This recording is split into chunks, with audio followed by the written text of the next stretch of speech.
Azt mondják, hogy olcsó húsnak híg a leve. Szóval nem számítottam semmi jóra, amikor megrendeltem ezt a potom 110 eurós, azaz durván 44 000 forintos AK-105 Airsoft replikát. Kibontottam, elvittem pár játékra, tesztelgettem, szerelgettem egy kicsit. Hát, annyit tudok neked mondani, hogy nagyon más kaptam, mint amit ennyire vártam. Jöjjön hát egy jó kis SNT Sportsline Kalasnyikov bemutató, vélemény, gameplay, közkívánattal.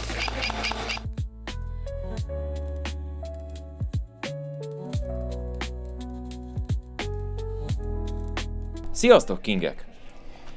Néhány hete indítottam itt egy pollt a YouTube csatornán, ahol ti, kedves követőim, eldönthettétek, hogy melyik kifejezetten olcsó, low budget Kalasnyikov replikáról látnátok szívesebben egy bemutatót, értékelő videót.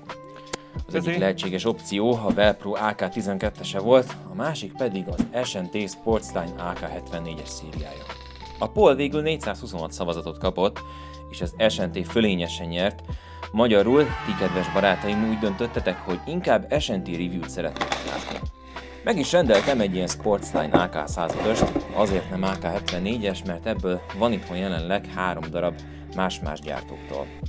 A különbség egyébként nagyon minimális, az AK-105-ös lényegében az 1990-es évek elején modernizált AK-74M rövidcsövű karabély változata, amelyet elsősorban városi harcokra, különleges erőknek, járművek személyzetének, illetve rendészeti szerveknek fejlesztett az izmás, mai nap Kalasnyikov koncern. Ez az SNT Sportsline AK, ennek az AK-105-ösnek az Airsoft replikája, vagyis értelemszerűen ez 6 mm-es BB lövedékeket lő ki, nem pedig 5,45x39-es köztes lőszert, de ha ti ezt a csatornát követitek, ezt egészen biztosan tudjátok, szóval nem igazán akarok abba belemenni, hogy melyek a fő különbségek egy valódi fegyver és egy Airsoft replika között. Inkább mondanék nektek pár szót magáról, erről az Airsoft replikáról. Elsőre most 3 dolgot szeretnék kiemelni. Az első az, hogy ez a replika valóban rendkívül olcsó, 110 euró körül már megkapod, ami jelenleg árfolyamon körülbelül 44 000 forintnak felel meg. Ennél olcsóban használható Airsoft replikát már nem nagyon találsz a piacon. A második szempont az, hogy a replika szinte teljesen műanyag, a tokfedél és a külső cső spiáter, minden más, még a test, a gázblokk és a lángrejtő is műanyagból van. Cserébe a fegyver mindössze 2,3 kg. Harmadik fontos tudnivaló pedig az, hogy a replika belseje szerintem árához képest eléggé rendben van. Jó a lőképe, kifejezetten erős, és egyébként van benne egy elektronikus elsütő vagy ETU rendszer is. Miután megvettem, tesztelgettem egy kicsit ezt a replikát, igazából 3 játékot játszottam vele végig.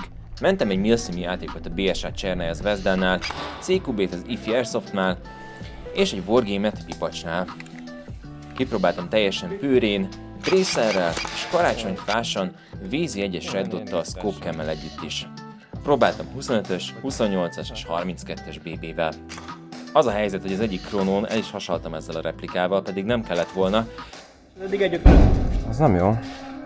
Igen, szóval én 1,55 zsút lőttem, 25-ös BB-vel, pedig a gyári specifikációk szerint 20-assal kellene lőnöm 1,4-et. Átáraztam 28-assal, sikerült behúzni a csőtorka alatti energiát 1,44 zsúra, ami egyébként mindig a kinti játékra amúgy érdemes bele inkább 32-es BB-t tölteni. Az a srác, az körülbelül egy jó 40 méterre lehet. Valamikor egy dzsindzsa is van. Készítettem simán.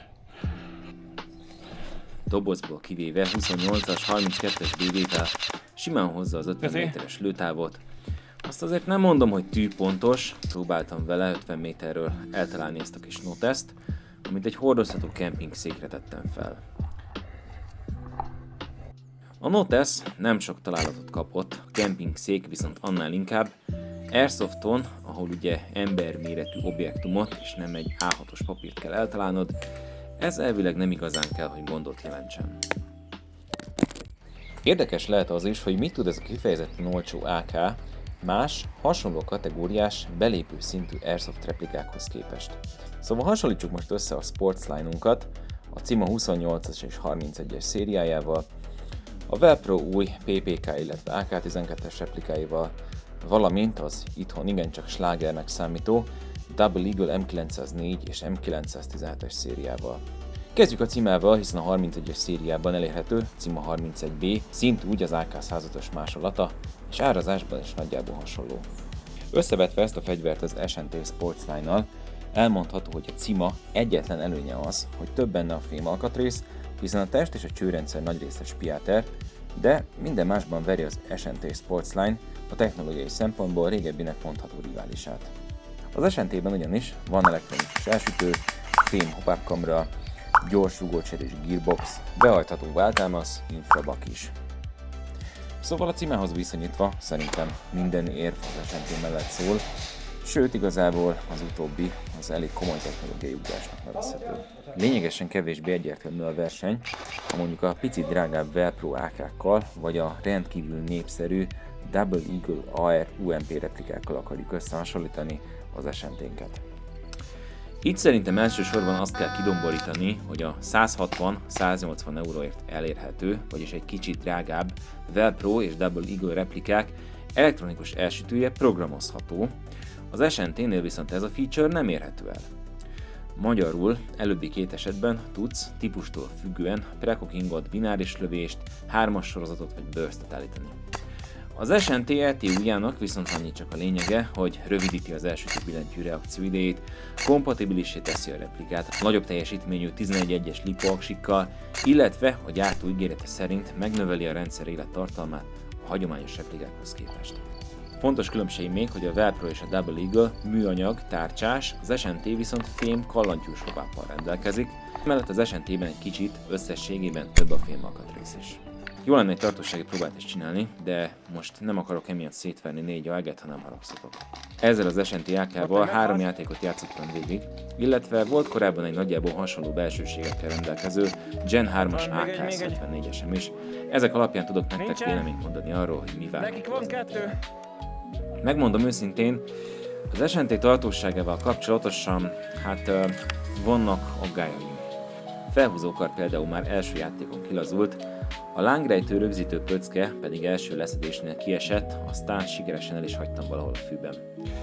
A régi S&T AK-174-esemnél pedig 2 játék és pár hónap tárolás után jött egy radikális esés csőtorkolati energiában. Ha jól emlékszem, annól a tömítés volt rossz, ezt rendbe kellett rakni, illetve újra kellett hézagolni a fegyvert. Az S&T Sportsline a harmadik játék vége felé kicsit szintén elkezdett a kelleténél jobban nyekeredni, nyöszörögni.